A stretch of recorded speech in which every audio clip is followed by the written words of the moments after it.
Hello friends, চলে এসেছি আবার সুপান্ত লিসা ব্লগে আমার নাইট কেয়ার রুটিন নিয়ে।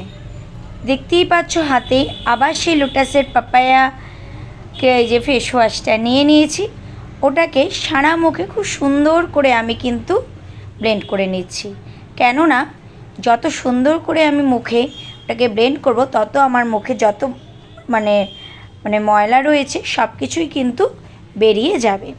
কেননা মুখের মধ্যে যদি কোনো ময়লা, বাইরের কোনো ধুলো বালি থেকে থাকে, তাহলে কি হয়, আমাদের স্কিনটাতে পিম্পলস হওয়ার একটা চান্সেস থাকে এবং স্কিনটা নষ্ট হতে শুরু করে। এরপরে আমি আলতো আলতো করে আমি কিন্তু জল দিয়ে দেখো মুখটাকে ওয়াশ করে নিচ্ছি।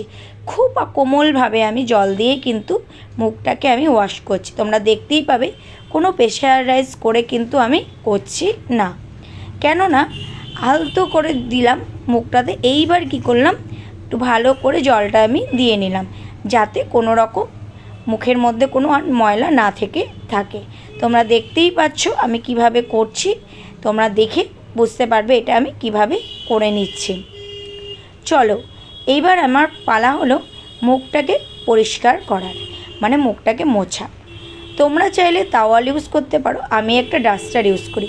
আর খুব আলতো করে এটাকে কিন্তু পরিষ্কার করতে হবে, কেননা মুখটাকে ভালোভাবে যদি না মুছে নাও, তাহলে কিন্তু মুখের মধ্যে একটা, আমাদের স্কিনটা তো সফট মুখের, সেটা কিন্তু নষ্ট হয়ে যাবে। এবার দেখতেই পাচ্ছ কতটা ক্লিন হয়ে গেছে। এইবার দেখো আমি কি করলাম, একটা ডাবরের গোলাবাড়ি ওয়াটার, রোজ ওয়াটার আমি কিন্তু নিয়ে সারা মুখে কিন্তু আমি লাগিয়ে রাখলাম। লাগিয়ে রেখে আমি কিন্তু মুখটাকে সারা মুখটাতে আমি কিন্তু দিয়ে দিলাম। দিয়ে কি করলাম, 2 মিনিট আঙুল দিয়ে আমি ওটা বুঝিয়ে দিলাম, 2 মিনিট এটাকে জাস্ট মুখের মধ্যে রাখবে। তারপরে মুখটা যখন ওটা একটু শুকিয়ে আসবে, তখন কিন্তু আমি যে নাইট ক্রিমটা ইউজ করি সেটাকে কিন্তু তোমরা ইউজ করে নেবে। সেই নাইট ক্রিমটা হলো গো গ্রিনের একটা নাইট ক্রিম। ওটা হলো একটা গো গ্রিনের নাইট ক্রিম। ওটা স্মুথনিং করে এবং অ্যাপিয়ারেন্সকে যদি কোনো অ্যান্টি উইঙ্কেলস চলে আসার চান্স থাকে, সেগুলিকে আর আসতে দেয় না। অ্যাকচুয়ালি 25 বছর থেকে তোমার 40 বছরের মধ্যে অ্যান্টি উইঙ্কেলস আসে না ন্যাচারালি। যদি কারো চলে আসে, দেখো সবার স্কিন টোন তো সমান নয়, যদি চলে আসে সেটা কিন্তু সে প্রোটেক্ট করে নিচ্ছে। এটার নাম হলো গো গ্রিন কোম্পানির। এটা তোমরা এটা ইউজ করে দেখতে পারো। এবার যদি ভালো, আমি এতে উপকৃত হয়েছি, এটা কোনো অ্যাডভার্টাইজমেন্ট নয়, তোমরাও এটাকে কিন্তু ইউজ করে দেখতে পারো। যাই হোক, আমি কিন্তু আলতো আলতোভাবে কীভাবে আমি করছি দেখো, চোখের যে ওপরটা, চোখের পাতার ওপরটা কি সুন্দর করে আমি ম্যাসাজ করে নিলাম।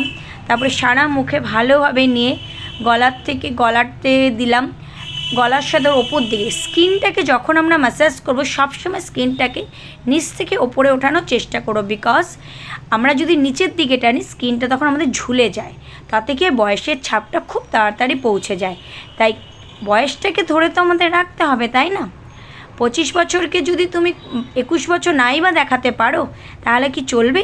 সেরকমই তাই 40কে মিনিমাম 32, 33 যদি দেখাতে না পারো, তাহলে কিন্তু হবে না বয়সের ভাটারে। তারপরে আমার সর্বশেষ চলে আসি ঠোঁটটাকে ময়শ্চারাইজ করার জন্য একটা লিপ বাম। তোমরা যেই কোম্পানির ইউজ করো সেটা করতেই পারো, বা অনেকে আছে বোরোলিন ইউজ করতে পারো, কেউ ভেজলিন ইউজ করে, যার যেটা চয়েস আছে। আমি লিপ বাম ইউজ করি। তারপরে কি করলাম, চুলটাকে ছেড়ে নিয়ে রাতে যেহেতু শুতে যাব, চুলটাকে কি করলাম, সুন্দর করে একটা আমি বেঁধে নেওয়ার চেষ্টা করছি। দেখলে চুলটাকে ঝাঁকিয়ে ওপর দিকে নিয়ে গেলাম, কোনো কাম ইউজ করলাম না। আমি হাতের মধ্যে দিয়ে আলতো করে নিয়ে আমি কি করলাম, আলতোভাবে নিয়ে আমি এটাকে সুন্দর করে গুটিয়ে আমি কিন্তু নিলাম। চুলটাকেও কিন্তু ভীষণ ভারীভাবে কিন্তু রাখাটা উচিত না, বিকজ তাতে কিন্তু চুলের আগাটা নষ্ট হয়ে যায় এবং চুলটা ফেটে যায়। আমরা যে আগেকার দিনে শুনতাম যে চুলটাকে টেনে টেনে বাঁধলে তাতে স্কিন ভালো থাকে, এগুলি কিন্তু সম্পূর্ণ ভুল ধারণা। কিন্তু আলতোভাবে রাখলে এখনও তোমরা বুঝতেই পারছো আমার ফেসে কেমন একটা সুন্দর গ্লো চলে এসেছে।